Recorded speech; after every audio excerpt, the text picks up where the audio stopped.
और ग्रंथों में वर्णित सुंदरता, तेज और बुद्धिमत्ता की प्रतीक उन नारियों पर जिन्होंने हिंदू नारी समाज के लिए बहादुरी और समर्पण की प्रेरणा का स्रोत प्रदान किया। सभ्यताओं के विकास में हमेशा से ही पुरुषों का वर्चस्व रहा है और इतिहास में महिलाओं और लड़कियों को असंख्य चुनौतियों और अन्यायों का सामना करना पड़ा है, जो आज के समय में भी उतना ही पर्याय है। फिर भी कुछ ऐसी वीरांगनाएं इस भारतवर्ष की धरती पर जन्मी हैं, जिन्होंने विपत्तियों पर विजय प्राप्त की, बाधाओं को तोड़ा और ऐसा करके इन प्रेरणात्मक महिलाओं ने दुनिया पर अपनी छाप छोड़ी है। ये महिलाएं न केवल बुद्धिमान थी, बल्कि चुंबकीय शारीरिक सुंदरता के संदर्भ में असाधारण और आकर्षक भी थी। इन सभी स्त्रियों ने हिंदू पौराणिक कथाओं में अपनी प्रबल उपस्थिति भी दर्ज कराई।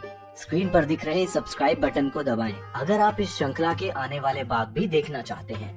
आज हम बात करेंगे त्रेता युग में मिथिला की राजकुमारी और श्री राम की पत्नी सीता की। हिंदू पौराणिक कथाओं में अगर कोई आदर्श स्त्री बताई गई है तो निसंदेह वो देवी माँ सीता है। त्रेता युग में देवी माँ लक्ष्मी का अवतार थी माँ सीता।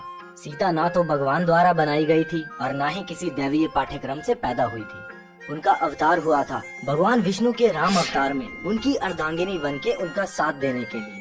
भगवान राम की राक्षसों का विनाश करने की प्रतिज्ञा को माँ सीता ने जीवन भर उज्जवल रखा और खुद बंदी बनकर राक्षसों के कुल के संहार की लीला भी रची। धरती के गर्भ से मिथिला के राजा जनक को एक कन्या प्राप्त हुई और अपनी बेटी के रूप में पाल पोसकर उन्होंने उसे बड़ा किया। रामायण में कहा जाता है कि उसकी सुंदरता अद्वितीय थी और उसका कोई दूसरा सानी नहीं था। सीता की एक छोटी बहन उर्मिला भी थी। सीता अपने समर्पण, आत्म बलिदान, साहस और पवित्रता के लिए जानी जाती है। अपने नरम शब्दों और सकारात्मक आचरण के कारण सीता सभी की चहेती थी। इसका अंदाजा इसी से लगाया जा सकता है कि राजा जनक चाहते थे कि राजकुमारी सीता का विवाह भारतवर्ष के किसी महाप्रतापी राजकुमार के साथ हो और इसके लिए सभी बड़े राज्यों के राजकुमारों को सीता के स्वयंवर का न्योता भी भेजा गया। राजा जनक द्वारा की गई इस घोषणा का वर्णन वाल्मीकि रामायण में भी मौजूद है। राजा जनक द्वारा ये घोषणा की गई कि सीता के स्वयंवर में मौजूद जो भी पुरुष शिव के धनुष को उठाकर उस पर डोरा चढ़ाने में सफल रहेगा, वही उनकी पुत्री से विवाह करने लायक होगा। शर्त पूरी होने के बाद ही अयोध्या के युवराज रामचंद्र से उनका भव्य समारोह में विवाह हुआ। सीता की छोटी बहन उर्मिला का विवाह रामचंद्र के छोटे भाई लक्ष्मण से हुआ। रानी बनने की जगह सीता को कुछ मिला तो 14 वर्ष का वनवास। अपने पिता के दिए गए वचन को पूरा करने के लिए भगवान राम छोटे भाई लक्ष्मण और पत्नी सीता सहित स्वेच्छा से 14 साल के वनवास पर चले गए। माता सीता की दैवीय सुंदरता को इस तथ्य से समझा जा सकता है कि राक्षस राजा रावण ऐसा महाप्रतापी राजा था जिसने तीनों संसारों को जीत लिया, जिसने सभी अप्सराओं और स्वर्गीय आनंद को प्राप्त किया, जिसकी सेविकाओं के रूप में तीनों दुनिया की सबसे खूबसूरत महिलाएं थी।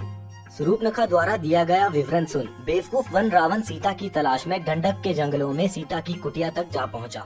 जब उसने भी पहली बार माता सीता को देखा तो कुछ देर के लिए मंत्रमुग्ध हो गया।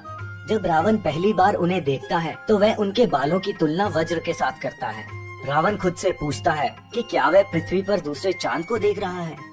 वह इतना सुन्न महसूस करता है कि उसे भ्रम हो जाता है कि ये वास्तविकता है कि किसी तरह का छलावा। आखिरकार वह खुद को यकीन दिलाता है कि वह केवल वही स्त्री हो सकती है जिसके बारे में उसकी बहन स्वरूपनखा ने उसे बताया था।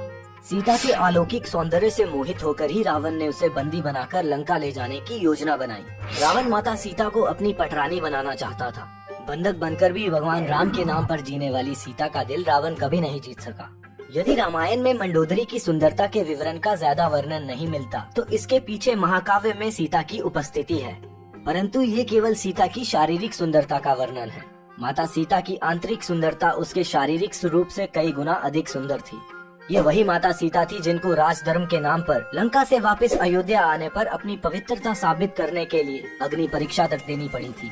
उनकी सहिष्णुता, नैतिकता, मातृ भावना, प्रकृति और हर प्राणी के लिए प्यार, इन सभी पहलुओं की तुलना किसी और स्त्री से नहीं की जा सकती, ना उनके जन्म से पहले ना जन्म के बाद। माँ सीता ने उन सभी लोगों को माफ भी किया जिन्होंने उनकी शुद्धता और चरित्र पर उंगलियां उठाई थी। वास्तव में पृथ्वी छोड़ने से पहले, पृथ्वी की गर्भ में पुनः समाने से पहले माता सीता ने भगवान राम से उन सभी लोगों को क्षमा करने के लिए अनुरोध किया जिन्होंने उनके चरित्र पर सवाल उठाए और दोषी ठहराया। जब वे श्री राम के साथ 14 साल के वनवास में थी, सभी प्राणियों ने उन्हें वन देवी कहा और उनको अपनी माँ का दर्जा दिया।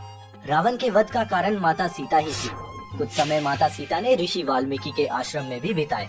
यहाँ उन्होंने 2 तेजस्वी पुत्रों लव और कुश को जन्म भी दिया। अपने व्यक्तित्व और पूर्णता के कारण सीता को स्त्रीत्व की पूर्णता का एक प्रतीक माना जाता है। जो भी महिलाएं हम इस श्रृंखला में वर्णित करेंगे, माता सीता का स्थान सर्वत्र